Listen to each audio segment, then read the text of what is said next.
Hello दोस्तों, स्वागत है आप सभी का एक और नए वीडियो में। आज मैं आप सभी के लिए एक बार फिर से एक बेहद ही खौफनाक कहानी लेकर आ गया हूँ। दोस्तों, अगर आप मेरे चैनल पर नए हो तो इसे सब्सक्राइब करना बिल्कुल ना भूलें। और अगर आपको अपने साथ घटा कोई पैरानॉर्मल इंसिडेंट मुझे बताना हो तो आप उसे स्क्रीन पर दिख रही इंस्टा आईडी या फिर मेरे नंबर के थ्रू मुझ तक पहुँचा सकते हो। आपकी स्टोरी बताने में मुझे खुशी होगी। इसी के साथ अब हम बढ़ते हैं आज की अपनी कहानी की तरफ। आवाज़ में थोड़ा चेंज लगे तो माफ़ करिएगा, क्योंकि मुझे थोड़ा सा जुकाम हो रखा है। आज की स्टोरी भेजी है नीलम प्रसाद जी ने। आइए स्टोरी की तरफ बढ़ते हैं। कहानी की शुरुआत रितिका और उसके परिवार से होती है। वो लोग हाल ही में अपने पुराने घर को छोड़कर नए घर में शिफ्ट हुए थे। रितिका के पापा की तरक्की हो गई थी और एक खूबसूरत बंगला उन्हें गिफ्ट किया गया था। रितिका के परिवार में उसकी माँ, पिता और एक छोटी बहन है। छोटी बहन हर बात पर जिद किया करती थी, पर रितिका या माता पिता के समझाने पर उनकी बातों को मान भी लेती थी। और वो अपना सामान अभी सेटल कर ही रही थी और वो इस सब में काफ़ी ज़्यादा थक भी गई थी अभी भी, लेकिन काफ़ी सारा सामान अपनी जगह पर लगाना बाकी था। रितिका ने सोचा सबसे पहले उसे अपनी अलमारी में अपने सारे कपड़े अच्छे तरीके से तय करके रख लेने चाहिए। इसीलिए बाकी कामों को छोड़कर वो अपने कपड़े समेटने लगी और उन्हें ठीक करके अलमारी में रखने लगी। थोड़ी सी देर में ही उसने अपनी अलमारी को अच्छे से सजा दिया और कपड़ों को अच्छे से एक जगह रख दिया और अलमारी को बंद करके वो बाकी कामों में व्यस्त हो गई। देर शाम को रितिका ने अपने पूरे कमरे को ठीक ठाक सजा लिया था और सभी चीजें अपनी जगह पर थी। कमरा काफी अच्छा दिख रहा था। उस रात रितिका अपने कमरे में बैठी किताबें पढ़ रही थी। तभी उसकी छोटी बहन सुनैना उसके कमरे में आ जाती है और ढेर सारी शरारतें करने लगती है। वो उसे किताबें पढ़ने नहीं देती है और उसे अपने साथ खेलने के लिए कहती है। रितिका सुनैना पर बिगड़ते हुए कहती है, इतनी रात हो गई है, अपने कमरे में जाकर सो जाओ। सुनैना अपने कमरे में चली जाती है। नए घर में पहला दिन था। रितिका को नींद नहीं आ रही थी। नया बिस्तर था, नया कमरा था। कुछ तो अजीब लग रहा था उसे। बार बार वो पलट पलट कर कभी दीवारों को देखती तो कभी आसपास रखी चीजों को। सामने खिड़की को देखती और मन ही मन कुछ उदास सी हो जाती। पुराना घर उसे याद आता और फिर बाद में अपने मन को समझाते हुए कहती, पुराने घर को छोड़ना भी तो ज़रूरी था, क्योंकि वो बहुत ज़्यादा पुराना हो गया था। उसे वापस से रेनोवेट करने में काफ़ी खर्च हो जाता। वो तो शुक्र है भगवान का कि पापा का प्रमोशन हो गया और उनकी कंपनी ने उन्हें ये नया घर दे दिया। पहले वो जहाँ रहते थे वो जगह जयपुर से 80 किलोमीटर दूर थी। उस रात तकरीबन 2 बजे होंगे कि जब रितिका की आंख खुली। उसे अपने कमरे में कुछ अजीब सी आवाज़ सुनाई पड़ रही थी और आवाज़ इतनी तेज़ थी जैसे लग रहा था कि कोई बहुत तेज़ कदमों से आवाज़ कर रहा हो, मानो कुछ चलने की आवाज़ आ रही थी या फिर पाँव घसीटने की। रितिका जल्दी से उठती है और अपने कमरे के दरवाजे की तरफ जाती है। दरवाज़ा खोलकर वो बाहर की तरफ देखती है, पर बाहर कोई भी नहीं था। उसे वो आवाज़ वापस से सुनाई पड़ती है। तब ये कन्फर्म होता है कि वो आवाज़ उसके कमरे के अंदर से ही आ रही है। वो जल्दी से अपने बिस्तर के नीचे देखती है कि शायद कोई चूहा तो नहीं, लेकिन बिस्तर के नीचे कुछ भी नहीं होता। इधर उधर कुछ मिनट्स देखने के बाद ये पता चलता है कि वो आवाज़ उसके अलमारी से आ रही है और वो धीरे धीरे कदमों से अलमारी की तरफ बढ़ती है और एक झटके से अलमारी को खोलती है। अलमारी को खोलने के साथ ही वो आवाज़ भी गायब हो जाती है। रितिका अच्छे से कपड़ों को उठाकर इधर उधर सब कोने में ऊपर नीचे देखती है, लेकिन कहीं कुछ भी नहीं मिलता। उसे काफ़ी ज़्यादा हैरानी होती है, क्योंकि अलमारी के दाएं या बाएं, आगे ना पीछे कहीं भी कुछ नहीं था। अगर वहाँ पे कोई चूहा या फिर और कुछ होता तो उसे भागते हुए तो ज़रूर दिख जाता। ये कहते हुए कि शायद उसका ही भ्रम होगा या फिर थकान के कारण अब उसे सो जाना चाहिए। वो अपने बिस्तर पर सोने के लिए चली जाती है। सुबह उसकी आंख खुलती है तो रितिका की माँ उसे उठा रही थी। वो उससे बोलती है कि वो जल्दी से नहा धोकर नाश्ते की टेबल पर आ जाए, अभी बहुत काम बाकी है, हम मिलकर सारा काम पूरा करेंगे। रितिका जैसे तैसे उठती है और नहा धोकर नाश्ते की टेबल पर आती है। रितिका की माँ उसे बताती है कि शाम को उन्होंने एक पंडित जी को बुलाया है ताकि घर में पूजा पाठ हो सके, इसीलिए पूजा की कुछ सामग्री वो रितिका से मंगवाना चाहती है। रितिका से पूछती हैं कि वो अकेले चली जाएगी या फिर उन्हें उनके साथ जाना पड़ेगा। वो जगह नहीं थी, बाजार कहाँ है, कौन सी दुकान कहाँ है, ये रितिका को भी नहीं पता था। फिर भी रितिका ने अपनी माँ से कहा, आप चिंता ना करो, मैं पूछते पूछते बाजार तक चली आऊंगी और सामान ले आऊंगी। रितिका अपने घर से निकल ही रही होती है कि उसकी छोटी बहन सुनैना उसके साथ जाने की जिद करने लगती है। ना चाहते हुए भी रितिका को सुनैना को साथ ले जाना पड़ता है और वो अपनी बहन का हाथ पकड़कर चलने लगती है। रितिका अभी अपने घर से निकली ही थी कि अचानक उसकी नज़र अपने कमरे की खिड़की पर पड़ती है। खिड़की के दूसरी ओर दाएं तरफ ठीक उसकी अलमारी रखी हुई थी, जो कि खिड़की के अंदर से साफ दिख रही थी। सुबह के लगभग 11:30 बज रहे थे। अच्छी खासी धूप खिली हुई थी। रितिका को साफ साफ अपने कमरे की खिड़की से अपनी अलमारी दिखाई दे रही थी। उसने देखा मानो अलमारी को पकड़े हुए कोई खड़ा हो, एक परछाई। शायद परछाई ना हो, पर वो साफ साफ ऐसा लग रहा था जैसे कोई इंसान उस अलमारी को पकड़े हुए खड़ा है। एक पल के लिए तो रितिका की हालत खराब हो जाती है और वो अपनी आंखों को मल के वापस देखती है। वापस से उसे वो परछाई दिखाई पड़ती है जो कि मानव जैसी प्रतीत हो रही थी। रितिका अभी ये सब देख ही रही थी कि उसकी छोटी बहन सुनैना उससे बोलती है, चलना भी है आपको या फिर नहीं, यहीं खड़े होकर सारा टाइम बिता देना है क्या? जल्दी चलिए, रास्ते में बहुत सारी दुकान पड़ेगी तो मुझे एक आइसक्रीम दे देना। रितिका वहां से मन हटाकर उसका हाथ पकड़कर बाजार की तरफ बढ़ चलती है। बाजार में उसे पूजा की सामग्री मिल जाती है और वो नैना को आइसक्रीम भी खिलाती है। दोनों घर आते हैं और जल्दी से वो अपने कमरे में जाती है और अलमारी को ठीक से देखती है। ऊपर नीचे आगे पीछे हर जगह वो चेक करती है, यहाँ तक कि अपने पूरे रूम को भी, लेकिन उसे कुछ भी अनयूजुअल नहीं दिखाई देता। शाम का वक्त होता है। रितिका की तबीयत कुछ ठीक नहीं लग रही थी। उसे हल्का फीवर हो गया था। वो अपने कमरे में लेटी हुई थी। वो उठ भी नहीं पा रही थी। रितिका की माँ उसके कमरे में आती है और कहती है, तुम यहाँ क्या कर रही हो? पूजा तो अभी शुरू होने वाली है, चलो पूजा में बैठना है। नहीं माँ, तबीयत खराब है, मुझे थोड़ा आराम करना है, प्लीज़ आराम करने दें। शायद ये जो इतनी भाग दौड़ हुई है इन दिनों, ये उसी का असर है। मैं काफ़ी थक गई हूँ और रेस्ट चाहती हूँ, मैं पूजा में नहीं बैठ पाऊंगी। रितिका की माँ उसकी बात सुनती है और उसे आराम करने की सलाह देकर उसके कमरे का दरवाज़ा बंद करके चली जाती है। रितिका अभी आंख बंद करके सोने ही वाली थी कि उसे नीचे से घंटी की आवाज़ आती है और वो मन ही मन सोचती है कि शायद पूजा शुरू हो गई है। यही सब सोचते सोचते उसकी आंख लग जाती है। थोड़ी देर बाद नींद खुलती है तो सब कुछ बहुत ज़्यादा शांत लग रहा था। ऐसा लग रहा था मानो घर में कोई है ही नहीं। वो धीरे से उठती है और उठकर अपने कमरे से बाहर जाती है।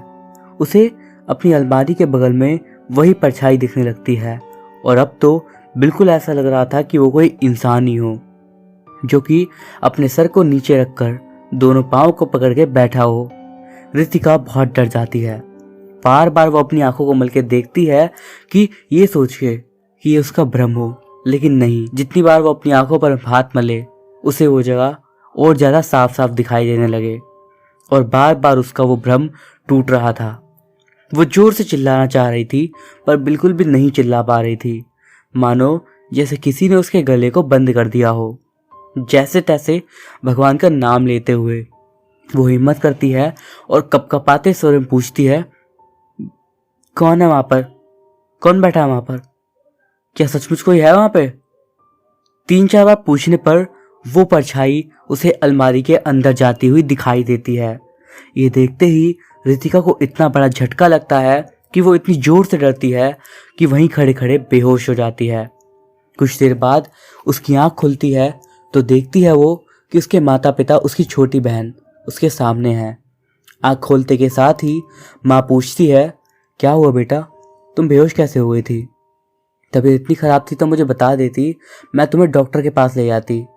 रितिका रोते हुए अपनी माँ से कहती है, माँ आप मेरी बात पर भरोसा नहीं करेंगी, मैं सच कहती हूँ, उस अलमारी के पास मैंने किसी को बैठे हुए देखा था।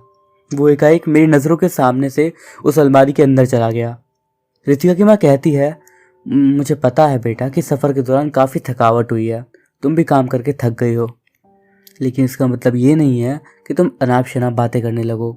ऐसा कुछ भी नहीं होता बेटा, ये सब तुम्हारे मन का वहम है और बस थकावट की वजह से तुम्हें ऐसा दिख रहा है। थकान की वजह से ये मत भूलो कि तुम अंधविश्वासी नहीं हो, तुम आज की एक पढ़ी लिखी लड़की हो।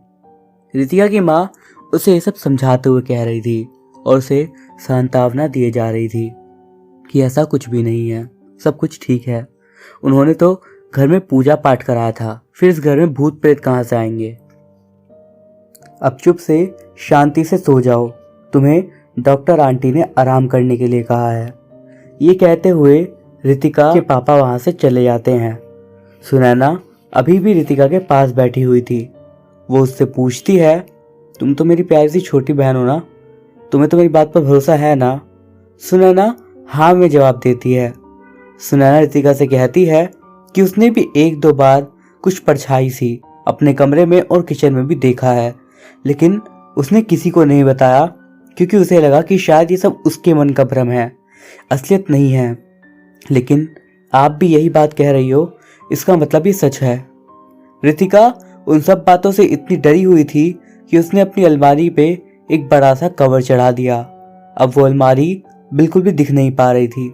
उसने उसके आसपास ढेर सारा सामान रख दिया ताकि अलमारी के साइड से कुछ भी ना दिखे। अब हालात ऐसे हो गए थे कि उसे अपने कमरे में बैठने से ही डर लगने लगा था। जब भी वो अपने घर से कॉलेज जाया करती और वापस घर आती तो वो देर तक सुनैना के कमरे में बैठकर उससे बात किया करती। रात को जैसे तैसे सोने के लिए अपने कमरे में आया करती थी। रितिका का कमरा बिल्कुल साफ था, सब सामान अपनी जगह पर। वो अपने कमरे का इस्तेमाल बहुत कम किया करती थी और सारा वक्त सुनैना के कमरे में ही बैठी रहती थी। एक रोज की बात है जब रितिका ने मन ही मन सोचा कि कल कॉलेज जाने के लिए उसे एक नए कपड़े की जरूरत है और सारे नए कपड़े तो उसने अलमारी में ही रखे हैं, पर उसकी हिम्मत नहीं बन रही थी कि वो उसे खोल के वहां से कपड़े लेकर आए। रात के 9 बज रहे थे। वो बहुत हिम्मत करके फिर भी अलमारी की तरफ बढ़ती है और उसे खोलने लगती है। जैसे ही उसे खोलती है तो उसे एक बहुत तेज बदबू आती है, इतनी तेज कि वो अपनी नाक बंद करती है।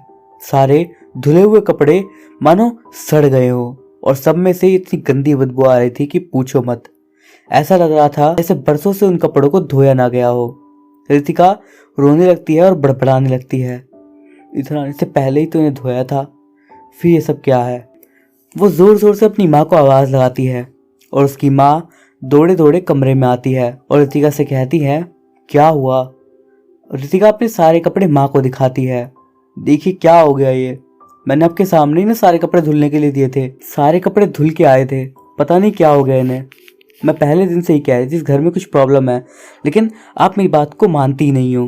रितिका की माँ बिगड़ते हुए उससे कहती है, तुम खुद तो बेतुकी की बातें बना रही हो, साथ साथ अपनी छोटी बहन को भी पागल बना रही हो और सारे परिवार को भी परेशान कर रही हो।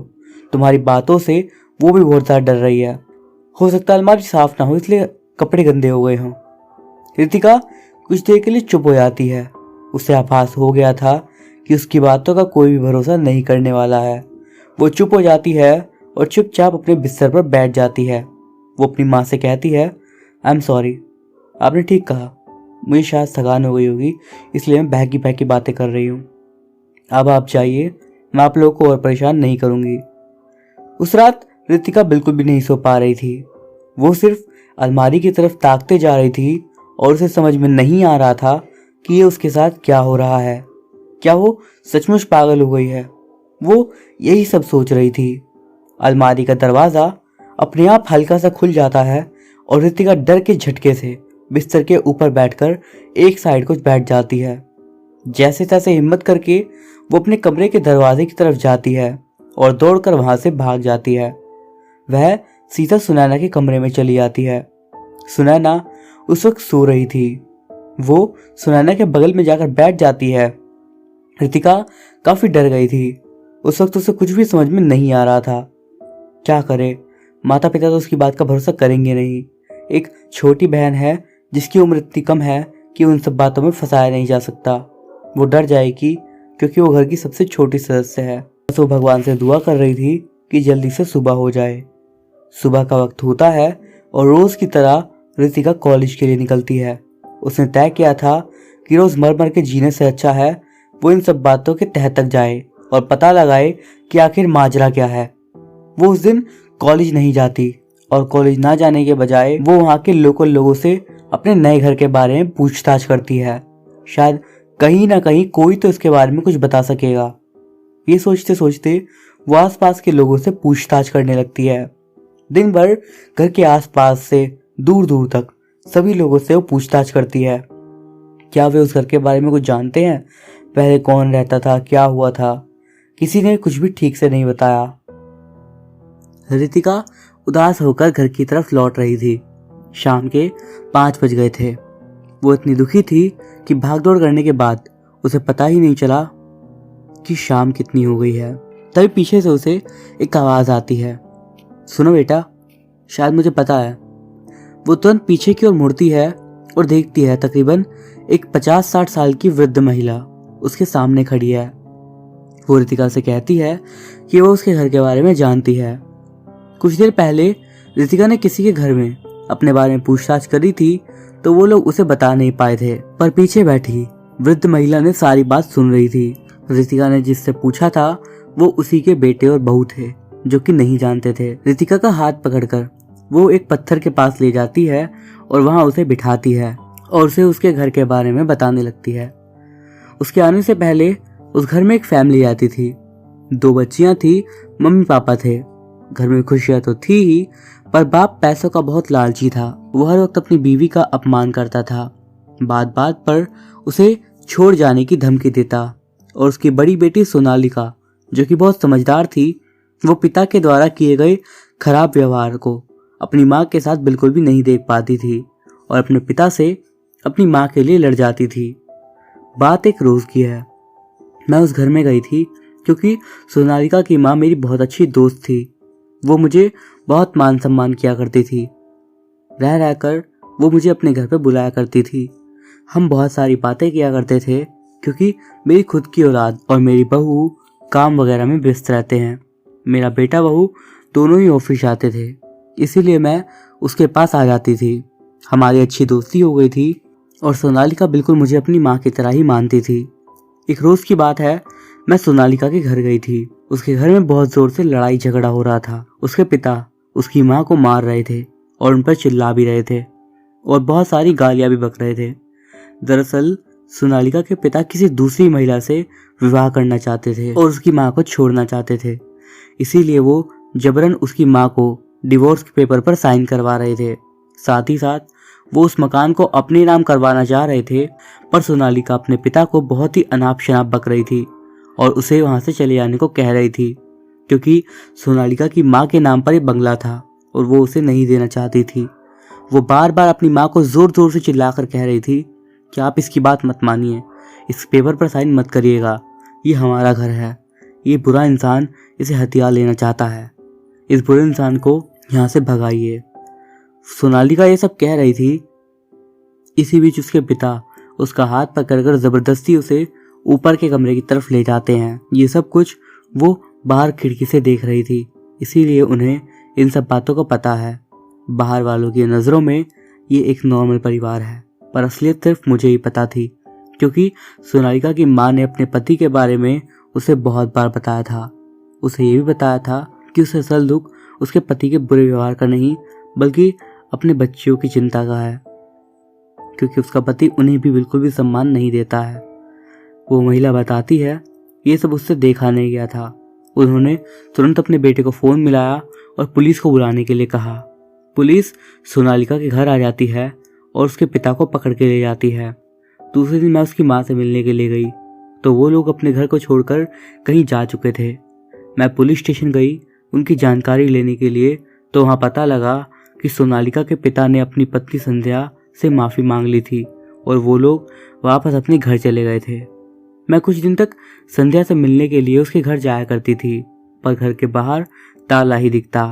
फ़ोन करने की कोशिश करी पर फ़ोन हमेशा स्विच ऑफ जाता।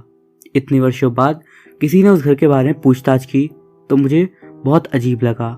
मैं रह नहीं पाई, इसीलिए ये सब मुझे तुम्हें बताना ज़रूरी लगा। पर ये सब तुम क्यों पूछ रही हो? क्या तुम उनके परिवार में से किसी को जानती हो? रितिका नाम में सिर हिलाती है और उसे बतलाती है कि वो हाल ही में अपने नए घर में शिफ्ट हुई है और कुछ दिन से उसके साथ अजीबोगरीब घटना हो रही थी, जिसका जवाब उसे खुद को नहीं पता था। इसीलिए वो दर दर भटक रही थी का जवाब पाने के लिए। इसके बाद वो उस बूढ़ी औरत से विदा लेकर वहां से चली आती है। रितिका अपने घर आती है और घर पर कोई आया हुआ था। उसके पिता के बॉस घर आए हुए थे। रितिका उन्हें देखती है और उन्हें नमस्ते करती है। रितिका के पिता अपने बॉस से रितिका को मिलाते हैं और बताते हैं ये मेरी बड़ी बेटी है, बहुत समझदार है, अभी कुछ तबीयत ठीक नहीं है। ऐसे ही हल्की फुल्की बात करने के बाद रितिका अपने कमरे में चली जाती है और फ्रेश होकर अलमारी से कपड़ों को निकालने के लिए अलमारी खोलती है तो रितिका एक पल के लिए तो भूल ही गई थी कि वो कॉलेज से आकर सीधा अपनी बहन सुनैना के कमरे में जाती थी और बहुत सारी बातें करती थी। रितिका फिर अलमारी में से कपड़े देखती है तो तब कपड़ों में बदबू नहीं थी, क्योंकि उसकी माँ ने सारे कपड़े लॉन्ड्री में दे दिए थे। वो कपड़े लेने के लिए अपना हाथ बढ़ाती है कि अचानक से कोई काली सी परछाई उसका हाथ जोर से पकड़ती है और उसे अलमारी के अंदर खींच लेती है। रितिका जोर जोर से चिल्लाने लगती है।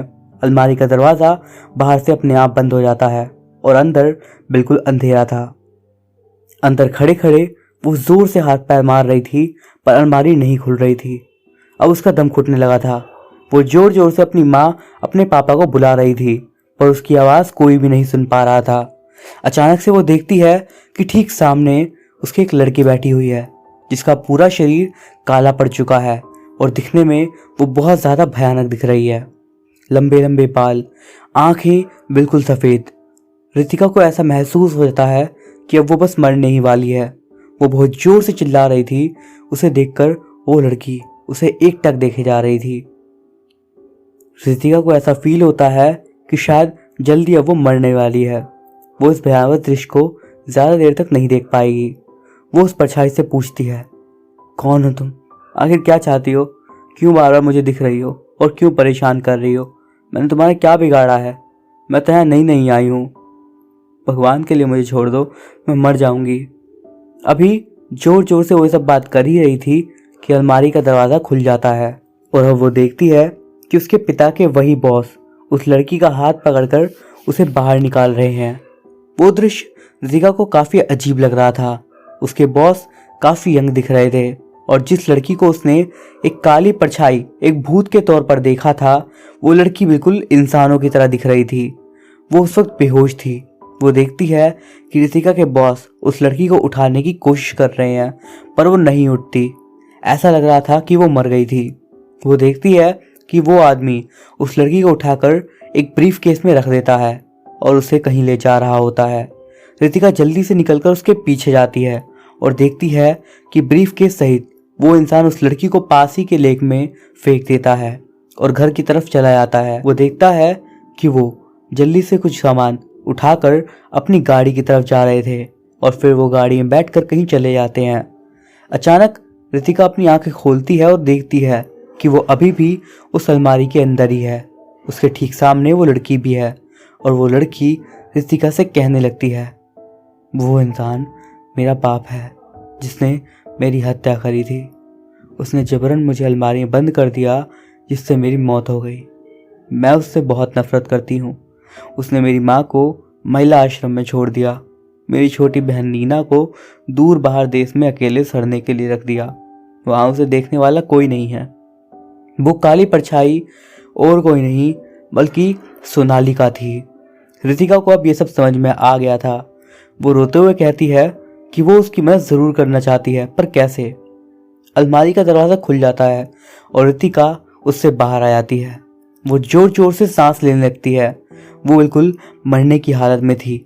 फिर भी वो जैसे तैसे सोनालिका की तरफ देखती है और कहती है, बताओ मुझे क्या करना होगा। सोनालिका उससे कहती है, उसके पिता को यहाँ इस कमरे तक ले आए। इसके अलावा उसे कुछ नहीं करना। रितिका की हालत बहुत खराब थी। वो लड़खड़ाते हुए कमरे से बाहर निकलती है और कमरे के नीचे की तरफ जाने लगती है। वो अपने पिता को आवाज़ लगाती है तो उसके पिता रितिका की ऐसी हालत देखकर जल्दी से उसके पास आते हैं। उनके साथ उसके बॉस भी वहीं आते हैं। रितिका के पिता वीरेंद्र रितिका को उठाकर कमरे में ले जाने लगते हैं और उसे बिस्तर पर लेटा देते हैं। फिर डॉक्टर को फ़ोन करते हैं।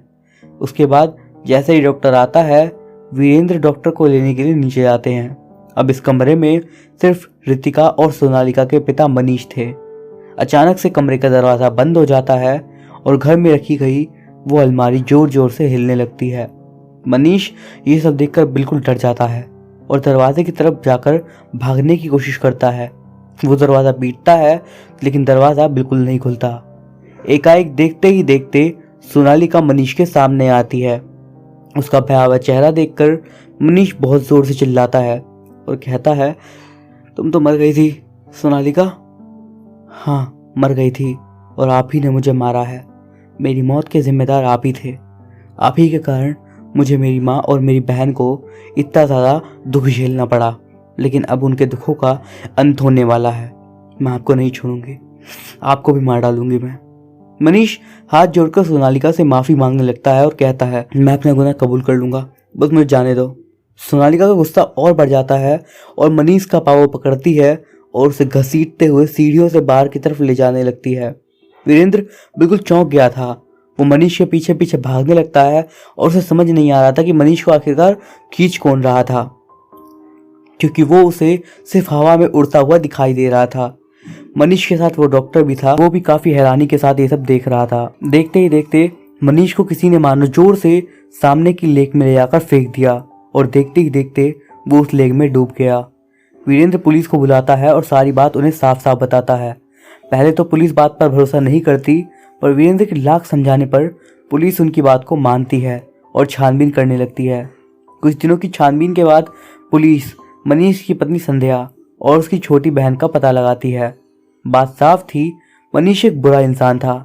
उसने पुलिस के सामने तो अपनी पत्नी और अपनी बेटी से माफ़ी मांग ली थी, पर बाद में उसने अपनी पत्नी और बच्चे के साथ वही किया जो कि एक बुरा इंसान करता है। रितिका ने भी पुलिस को सारी बात बताई थी। रितिका ने भी बताया था कि सोनालिका को सामने के लेक में ब्रीफकेस में बंद करके फेंक दिया गया था। पुलिस उस लेक की छानबीन करती है तो गोताखोर पहले मनीष की लाश निकालते हैं और कुछ दिनों की छानबीन के बाद उन्हें ब्रीफकेस मिल जाती है जिसमें सोनालिका का कंकाल था। मनीष की पत्नी संध्या और उसकी छोटी बेटी नीना वीरेंद्र के घर आते हैं और वो रितिका से मिलते हैं। रितिका उन्हें पूरी बात साफ साफ बताती है और ये सुनकर सोनालिका की माँ संध्या फूट फूट कर रोने लगती है। वो रितिका को बतलाती है कि उसने मनीष से बहुत बार सोनालिका के बारे में पूछा, लेकिन वो कुछ भी नहीं बताता था। जिस दिन वो लोग इस घर को छोड़कर जाने वाले थे, उस दिन भी संध्या ने उसके बारे में पूछा था, पर मनीष ने कहा था कि गुस्से में आकर वो घर छोड़कर चली गई है और अब कभी नहीं आएगी। मुझे पहले से ही उसकी बात पर ज़रा सा भरोसा नहीं था, पर मैं क्या करती, मेरे हाथ में कुछ भी नहीं था। मैं उसे ढूंढ भी नहीं पाती। मनीष ने पुलिस स्टेशन से निकलने के बाद ही मुझे मेरी छोटी बेटी नीना से अलग कर दिया और मुझे जबरन महिला आश्रम छोड़ दिया, ये कहते हुए कि अगर मैंने मुंह खोला तो मेरी छोटी बेटी को जान से मार देगा। मुझे इस बात का अफसोस है कि मैं अपनी बड़ी बेटी को नहीं बचा पाई। भगवान उसकी आत्मा को शांति दे। अगर वो अभी भी कहीं है तो मेरी बातों को सुन रही हो और जहाँ भी रहे बस खुश रहे। उसकी छोटी बहन बिल्कुल ठीक है, हमें कोई दुख नहीं। वो जहाँ भी रहे बस खुश रहे, हमारी चिंता ना करे। रितिका की माँ संध्या को चुप कराने की कोशिश कर रही होती है और कहती है कि सोनालिका की आत्मा को शांति मिल चुकी होगी। अब आप बिल्कुल निराश मत होइए, आप खुश रहेंगे तो वो भी खुश रहेगी। रितिका अपने कमरे में इत्मीनान से रहती है। अब उसे किसी बात का डर नहीं था। वो खुश थी इस बात को सोचकर कि सोनालिका की आत्मा को अब मुक्ति मिल गई थी। सब कुछ अब ठीक था और वो अब बिना डरे अपनी अलमारी को खोल सकती थी। तो दोस्तों, ये थी हमारी आज की कहानी। ये कहानी आपको कैसी लगी कमेंट्स के जरिए मुझे ज़रूर बताइएगा। वीडियो पसंद आया हो तो उसे लाइक करिएगा। अगर आप चैनल पर नए हो तो उसे सब्सक्राइब भी ज़रूर करिएगा, ताकि आप अपना सपोर्ट मुझे दिखा सको। तभी तो मैं आपके लिए और भी बेहतरीन कहानियाँ लेकर आ सकूँगा। मैं अभिषेक, मिलता हूँ आपसे अगली वीडियो में। तब तक के लिए बाय।